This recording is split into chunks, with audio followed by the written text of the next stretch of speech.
नमस्कार साथियों, स्वागत है आप सभी का आपके अपने परिवार यूपीपीएससी स्टडी आईक्यू पर। देवियों सज्जनों, बहुत सारे कॉल्स आप सभी के हमारे पास आते हैं और मैं लगातार एक कॉमन प्रॉब्लम को फेस कर रहा हूं जो एस्पिरेंट्स लगातार मुझसे पूछते जा रहे हैं और उसी कॉमन प्रॉब्लम को लेकर जो कि बहुत ज़्यादा रेलिवेंट है और जो भी हमारे स्टूडेंट ब्रदर सिस्टर जब भी यूपीएससी यूपीपीएससी इन सब की जर्नी में बेसिकली आते हैं तो वो इस कॉमन डायलेमा से बेसिकली रूबरू होते ही होते हैं।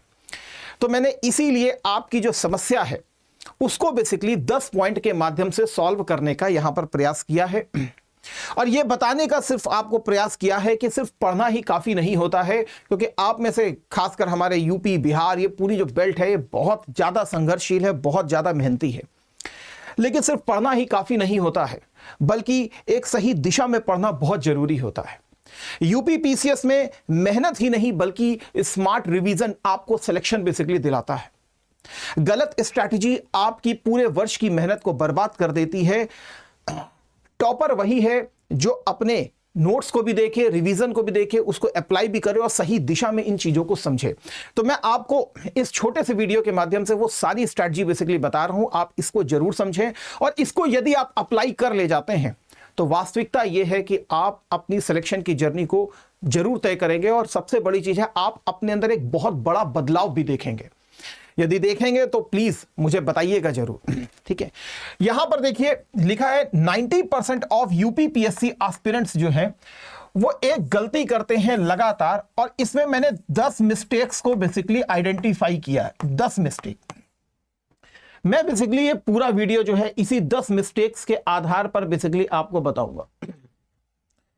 तो इसकी जो भी वैसे पीडीएफ रहती है, वैसे भी अगर आपको कभी भी पढ़ाई से संबंधित कोई प्रॉब्लम होती है तो ये मेरा पर्सनल टेलीग्राम चैनल है, आप इसको ज्वाइन कर सकते हैं, मुझे पर्सनली मैसेज भी कर सकते हैं। ये हमारा ऑफिशियल टेलीग्राम चैनल है, आप इसको भी ज्वाइन कर सकते हैं। ये मेरा पर्सनल टेलीग्राम चैनल का पूरा आईडी दी गई है, ठीक है। तो पहली प्रॉब्लम को आइडेंटिफाई करते हैं आपके साथ कि सिलेबस और पीवाईक्यूज को नजरअंदाज करना।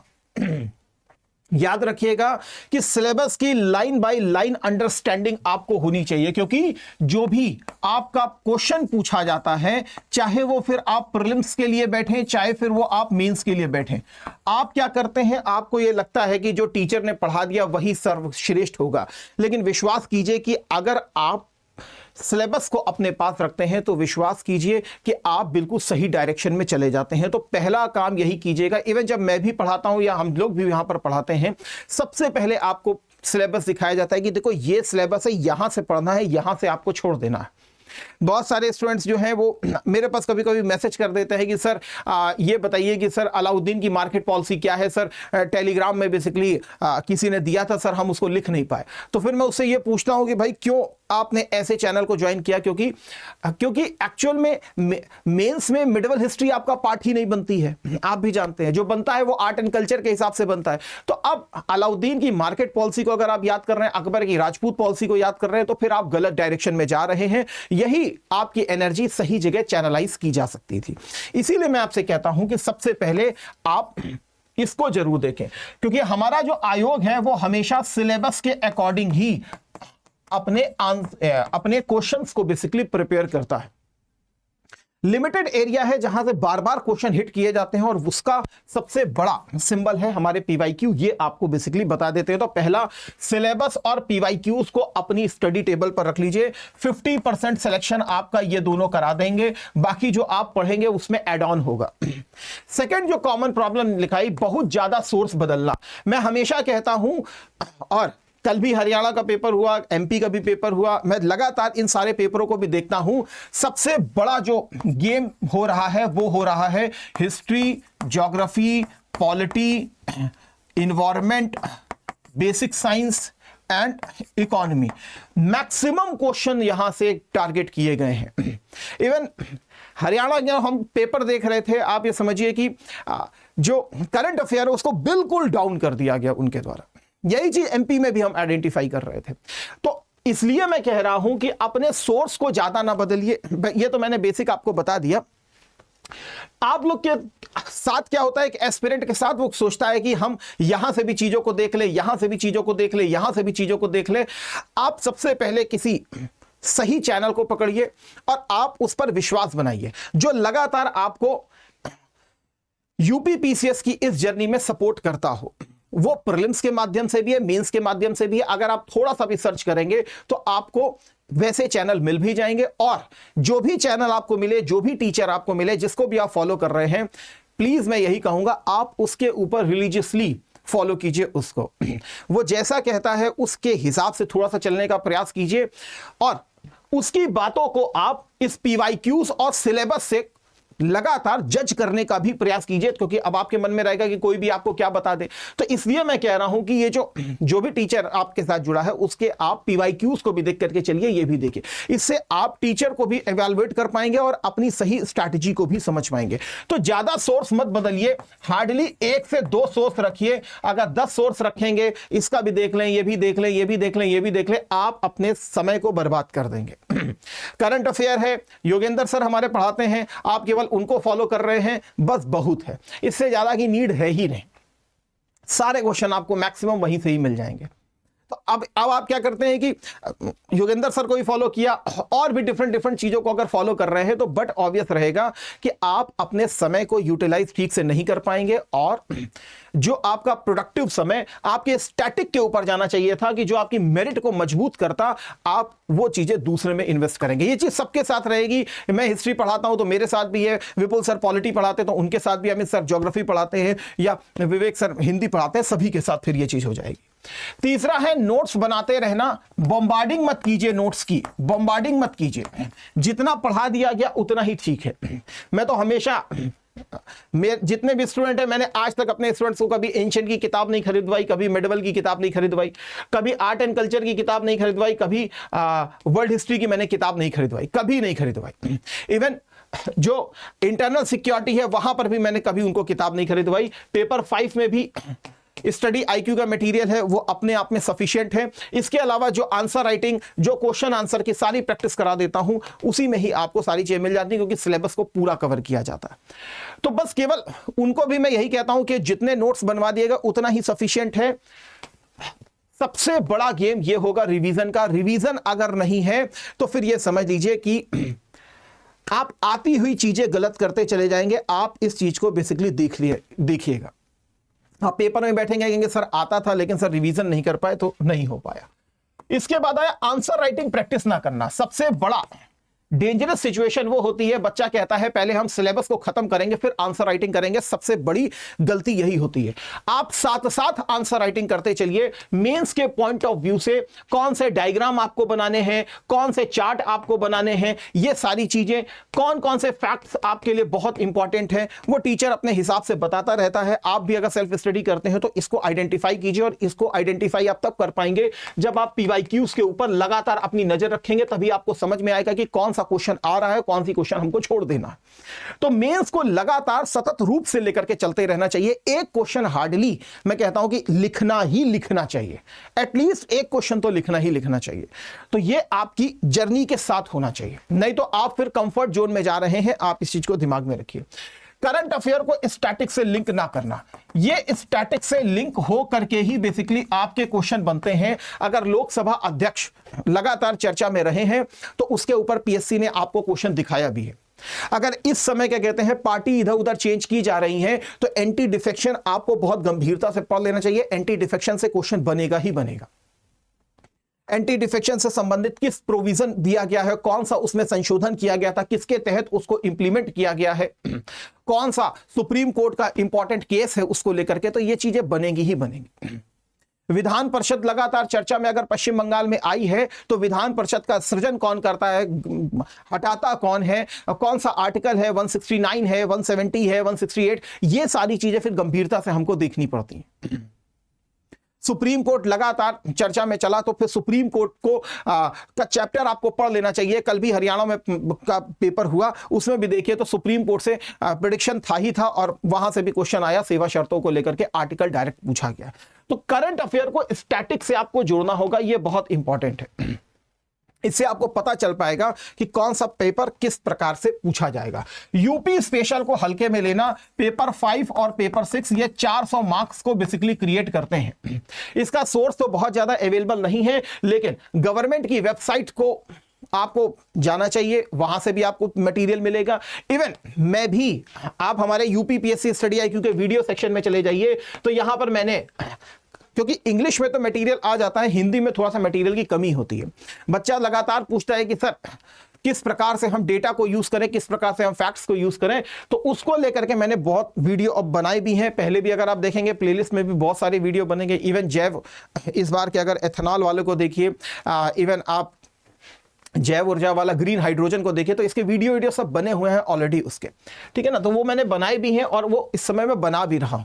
तो यहां से आपके लिए अपडेटेड डेटा भी आ जाएंगे, ताकि आप अपने पेपर 5 पेपर 6 के करंट अफेयर को यहां से कवर कर सकते हैं, टॉपिक को पूरी तरीके से समझ सकते हैं। इसको हल्के में कभी मत लीजिए, बस ये समझ लीजिए कि आपकी नैया को पार लगाने में यही सबसे बड़ा रोल अदा करेगा, पेपर 5 और पेपर 6। अगर आप इसे हल्के में ले रहे हैं, डेली अगर आप इसका थोड़ा भी पार्ट नहीं पढ़ रहे हैं, उत्तर प्रदेश की न्यूज से अपने आप को अपडेट नहीं कर रहे हैं, तो फिर आप गलत ट्रैक में जा रहे हैं, ठीक है। चलिए, इसके बाद हम देखते हैं टाइम टेबल बनाना लेकिन फॉलो ना करना। 19% से ज्यादा लोग जो हैं वो ये चीज तो करते ही हैं। इवन मैं भी ये चीज करता हूं कि मैं टाइम टेबल बनाता हूं, लेकिन मैं उसको फॉलो नहीं करता हूं, लेकिन लगातार कोशिश करता हूं कि मैं इसको फॉलो करूं एट एनी कॉस्ट। लेकिन 100% तो हम भी नहीं कर पाते, लेकिन डेली मैं रात में इवैल्यूएट अपने आप को भी करता हूं कि जितना मैंने बनाया था, क्या मैं उतने को फॉलो कर भी पाया कि नहीं कर पाया। लेकिन कोशिश आप कीजिए कि टाइम टेबल बनाइए डेली का। अगर आपने 6 घंटे पढ़ाई का बनाया है कि इस टॉपिक को देना है, तो उसके अकॉर्डिंग दीजिए। देखेंगे आपकी लगातार 20-25 दिन के बाद आपके अंदर एक रूटीन डेवलप हो जाएगा, एक डिसिप्लिन डेवलप हो जाएगा, और यही अनुशासन आपको सफल बनाने में सबसे बड़ा रोल प्ले करेगा। इसके अलावा हर टॉपर्स स्ट्रैटेजी कॉपी करना। देखो, तुम खुद अपने आप में टॉपर हो, याद रखना। कोई ऊपर से टॉपर बन करके नहीं आया है, सब यहीं पर टॉपर बने हैं आकर के, और आप अपने आप में टॉपर हैं। ये अपनी सेल्फ इमेज को आइडेंटिफाई करने का प्रयास कीजिए। हाँ, टॉपर्स की कॉपीज को देखिए, ये सारी चीजों को देखिए, लेकिन अपनी स्ट्रैटेजी खुद बनाइए। किसी की स्ट्रैटेजी को कॉपी मत कीजिए, क्योंकि हर व्यक्ति अपने आप में यूनिक है, और आप भी अपने आप में यूनिक हैं। अगर कोई टॉपर किस प्रकार से लिखता है, उसको आप सुनिए, 4 लोगों की सुनिए, लेकिन आप उसमें क्या इनोवेशन ला करके उसमें मल्टीप्लिसिटी को जोड़ सकते हैं, आप उसको जोड़ने का प्रयास कीजिए। किसी को कॉपी मत करने का प्रयास कीजिए, क्योंकि तुम कॉपी होने लायक नहीं हो, तुम खुद क्या कहते हैं, दूसरों को कॉपी करवाने लायक हो। इस प्रकार से अपनी इमेज को डेवलप करने का प्रयास कीजिए, ठीक है। कॉपीज को जरूर देखिए उनकी, लेकिन अपने आप को वो कॉपी मत कीजिए, ठीक। इसके अलावा फिर मेंस ओरिएंटेशन की कमी। देखिए, सबसे बड़ी जो तैयारी होती है वो हमेशा मेंस की ही होती है। मेंस ऑटोमेटिकली आपके प्री को क्वालिफाई कराता है, याद रखिएगा इस चीज को। जितना गंभीरता से आप मेंस को तैयार करते हैं, प्री उतना आसानी से आपका तैयार होता है। लेकिन हमारी और अधिकांश एस्पिरेंट की सबसे बड़ी कमी क्या होती है, वो ये कहता है पहले प्री तो क्वालिफाई कर लें, उसके बाद देखेंगे मेंस के लिए। तो ऐसा व्यक्ति प्री ही फिर क्वालिफाई नहीं कर पाता है, क्योंकि आप समझिए ना, एनालिटिकल टाइप का क्वेश्चन जो होता है वो मेंस से बनता है, और मेंस से आपको इतनी गहरी डेप्थ दी जाती है कि ऑटोमेटिकली प्रीलिम्स के फिर फैक्ट्स जो है वो ऑटोमेटिकली आपको याद हो जाते हैं। समझ रहे हैं? जब किसी पिक्चर को आप देखते हैं तो पिक्चर की कहानी को समझते हैं, और कहानी क्या होता है, उसका मेंस का पार्ट होता है। जबकि उसके जो फैक्ट होते हैं कि कौन उसमें रोल प्ले कर रहा था, कौन कौन हीरो था, कौन विलन था, ये सारी चीजें ये फिर उसके प्रीलिम्स का पार्ट बनना स्टार्ट कर देते हैं। तो कहानी को समझना जरूरी है, नहीं तो फिर जब तक जीवन में एक बढ़िया कहानी नहीं होगी, तब तक पात्र भी बढ़िया नहीं होंगे, ठीक है। एमसीक्यू प्रैक्टिस की कमी। At any cost daily prelims को पढ़ रहे हैं तो डेली कम से कम 20 से 25 एमसीक्यूज आपको लगाने ही लगाने हैं एट एनी कॉस्ट। मेंस को एटलीस्ट एक क्वेश्चन आपको जरूर लगाना चाहिए। आप इतना करने का प्रयास कीजिए, महीने भर में आप खुद ही अपने आप को इतना सक्षम पाएंगे कि सर मैं पेपर को अपीयर करने के लिए रेडी हो चुका हूं। तो ये सारे 10 पॉइंट मैंने आइडेंटिफाई किए आप लोगों के लिए, और इन पॉइंट्स के आधार पर देखिए अपने आप को जज करने का प्रयास कीजिए। फिलहाल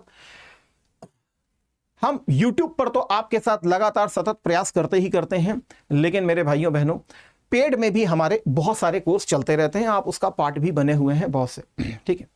लेकिन जो भी नए देख रहे हैं उनको हम बताना चाह रहे हैं कि बेसिकली ये एक नया बैच है जो अप्रैल मॉर्निंग में स्टार्ट हो रहा है, 1 अप्रैल से मॉर्निंग में स्टार्ट हो जाएगा। अगर आप इसका पार्ट बनना चाहते हैं तो अवश्य बन सकते हैं, क्योंकि अभी हमने इसमें 50% का फ्लैट डिस्काउंट भी दिया और डबल वैलिडिटी कर दी है। मतलब जहां 2 साल की वैलिडिटी करते थे वहां 4 साल दे दी है, जहां 1 साल करते थे वहां 2 साल दे दी है। ठीक है, वैलिडिटी का अर्थ है कि आप उसको देख सकते हैं। कोर्स आपका 1 से 1.5 साल के भीतर पूरा समाप्त कर दिया जाता है, लेकिन देखने की एक्सेसिबिलिटी आपकी बढ़ जाती है। ठीक है, 2 प्रकार के आपको बैच देखने के लिए मिलेंगे। एक तो हमारा फाउंडेशन बैच है, आरंभ बैच है, ये फाउंडेशन का बैच है, याद रखिएगा। और इस बैच में आपको गोल्ड का बैच आपको मिलेगा और आपको प्लैटिनम का मिलेगा। देखिए, गोल्ड में क्या है, आपको प्रीलिम्स, मेंस, इंटरव्यू तीनों स्तरों की तैयारी करा दी जाती है, लेकिन यहां पर गोल्ड की तो फीचर रहेंगे ही रहेंगे, साथ ही इसमें प्रीलिम्स प्लस मेंस दोनों का आपको टेस्ट सीरीज भी प्रॉपर दी जाएगी, प्रॉपर टेस्ट सीरीज दी जाएगी। और विदाउट टेस्ट सीरीज बात नहीं बनती है, टेस्ट सीरीज बहुत इंपॉर्टेंट होती है, याद रखिएगा। इसके अलावा अगर मैं बोलूं तो एनसीईआरटी के सारे वीडियोस आपको दिए जाएंगे 6 से लेकर के 12 तक। टीचर स्पेशल मेंटोर के रूप में आपके साथ जुड़ेंगे। 4 साल की इसकी वैलिडिटी भी आपको दी जाएगी, इसकी 2 साल की वैलिडिटी होती है। ठीक है, तो किसी भी बैच को आपको परचेस करना हो, कुछ नहीं करना, सीधे आपको स्टडी आईक्यू पे जाना है। मैं एक बार आपको दिखाने का प्रयत्न करता हूं।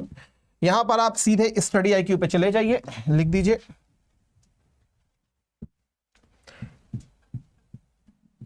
यहां पे आ गया स्टडी आईक्यू। स्टडी आईक्यू को क्लिक कीजिए, स्टडी आईक्यू एजुकेशन।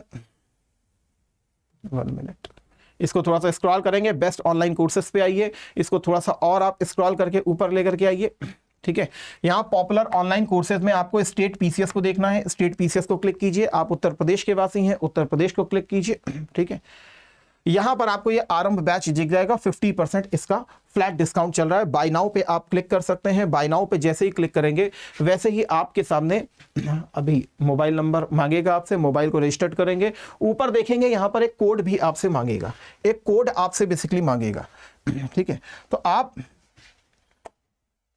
वहां मेरे कोड को यूज कर सकते हैं, that is Sai live, Sai live.